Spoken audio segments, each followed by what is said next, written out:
Assalamualaikum warahmatullahi wabarakatuh. Perkenalkan, nama saya Anis Herunisa dengan NIM 19651044 dari kelas 7B Akuntansi Manajerial. Pada kesempatan kali ini saya akan menyampaikan materi mengenai biaya mutu dan produktivitas dalam pengukuran, pelaporan, dan pengendalian. Langsung saja masuk ke materi yang pertama. Definisi Kamus Umum mutu adalah derajat atau tingkat kesempurnaan. Mutu produk atau jasa adalah sesuatu yang memenuhi atau melebihi ekspektasi pelanggan dalam 8 dimensi.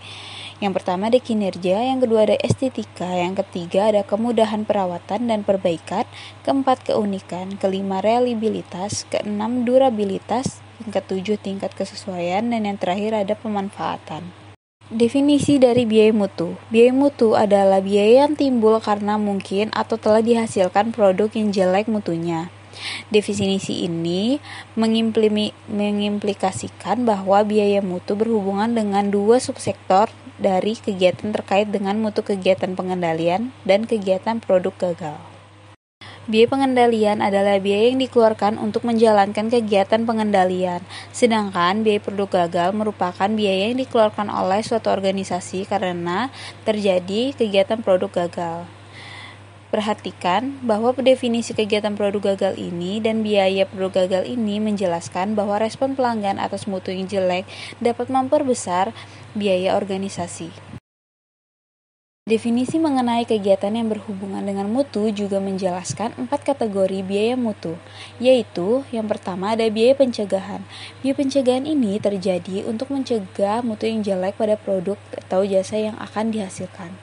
Apabila biaya pencegahan meningkat, maka biaya produk gagal dapat diharapkan turun. Yang kedua ada biaya penilaian. Biaya penilaian terjadi untuk menentukan apakah produk dan jasa telah sesuai dengan persyaratan dan kebutuhan pelanggan. Yang ketiga ada biaya produk gagal internal.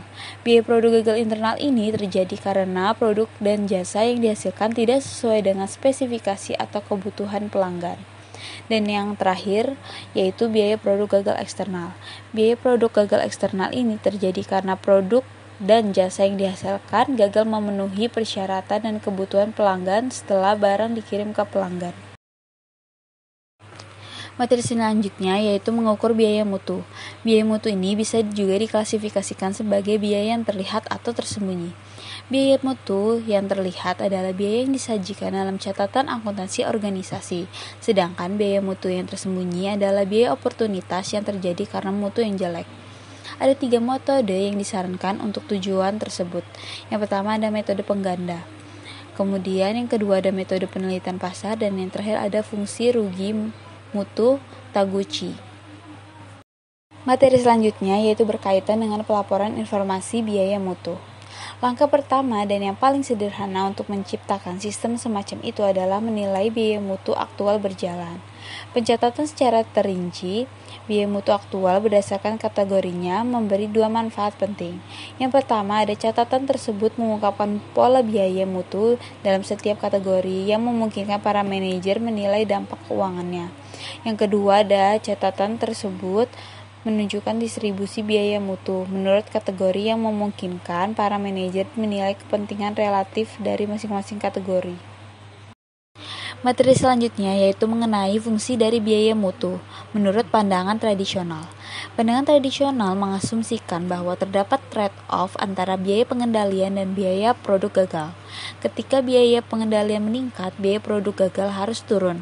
Selama penurunan, biaya produk gagal lebih besar daripada kenaikan biaya pengendalian. Perusahaan harus terus meningkatkan usahanya untuk mencegah atau mendeteksi unit-unit yang cacat. Kemudian, ada fungsi biaya mutu menurut pandangan kontemporer. Bagi perusahaan yang beroperasi dalam lingkungan yang sangat kompetitif, mutu dapat memberikan keunggulan kompetitif pula. Hal inilah yang tampaknya terjadi pada perusahaan yang berusaha mencapai kondisi cacat nol atas produk mereka.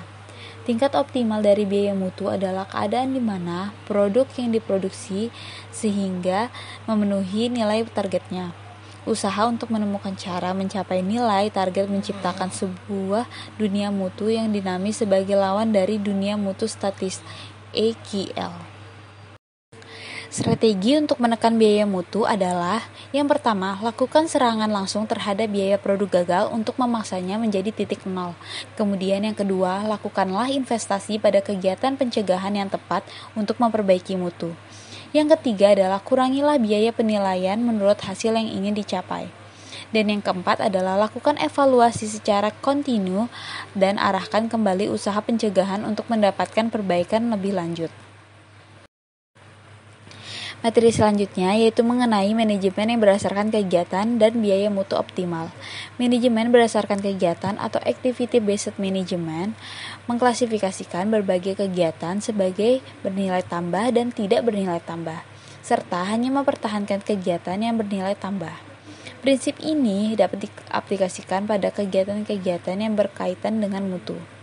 Setelah berbagai kegiatan untuk masing-masing kategori diidentifikasi, penggerak sumber daya atau research drivers dapat digunakan untuk menetapkan biaya kegiatan individual. Sumber penggerak biaya atau cost driver dapat juga diidentifikasi, khususnya untuk kegiatan produk gagal, dan berguna membantu manajemen memahami hal-hal yang menyebabkan biaya kegiatan atau aktivitas. Informasi ini selanjutnya dapat digunakan untuk memilih cara yang mengurangi biaya mutu sampai ke tingkat tertentu. Kemudian ada analisis tren. Laporan biaya mutu menjanjikan jumlah dan distribusi biaya mutu di antara keempat kategori, sehingga mencerminkan peluang untuk perbaikan mutu. Setelah ukuran perbaikan mutu ditentukan, perlu ditetapkan apakah biaya mutu telah berkurang sebagaimana yang telah direncanakan. Laporan biaya mutu tidak akan memperlihatkan apa perbaikan mutu telah terjadi atau tidak. Materi selanjutnya yaitu mengenai penggunaan informasi biaya mutu. Tujuan laporan biaya mutu adalah untuk memperbaiki dan mempermudah perencanaan, pengendalian, dan pengambilan keputusan manajerial. Materi selanjutnya yaitu mengenai produktivitas dalam pengukuran dan pengendalian.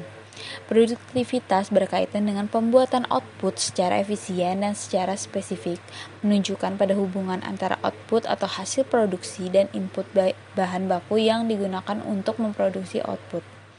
Pengukuran produktivitas parsial adalah penilaian kuantitatif atas perubahan produktivitas. Tujuan pengukuran ini adalah untuk menilai apakah efisiensi produktif meningkatkan atau menurun. 2. Definisi pengukuran produktivitas parsial. Menggunakan rasio produktivitas yaitu dengan rumus output dibagi dengan input. Dan yang terakhir adalah ukuran parsial dan pengukuran. Untuk mengukur perubahan produktivitas, ukuran produktivitas berjalan aktual dibandingkan dengan ukuran produktivitas periode awal. Periode awal ini disebut dengan periode dasar dan mungkin menjadi acuan atau standar bagi pengukuran perubahan efisiensi produktif. Materi yang terakhir adalah definisi mengenai kegiatan yang berhubungan dengan mutu, yaitu menjelaskan 4 kategori biaya mutu, yaitu pengukuran total produktivitas, yang mana pengukuran produktivitas seluruh input disebut dengan pengukuran total produktivitas. 2 pendekatan yang telah memperoleh beberapa pengakuan adalah pengukuran profil dan pengukuran produktivitas yang berkaitan dengan laba. Kemudian yang selanjutnya adalah komponen pemilihan harga. Selisih antara perubahan laba total dan perubahan produktivitas terkait laba disebut dengan komponen pemilihan laba.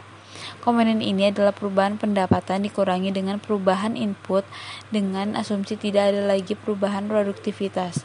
Karena itu, komponen pemilihan harga mengukur kemampuan perusahaan pendapatan, mengukur perubahan biaya input dengan asumsi tidak ada perubahan produktivitas. Sekian materi yang dapat saya sampaikan, kurang lebihnya saya mohon maaf. Wassalamualaikum warahmatullahi wabarakatuh.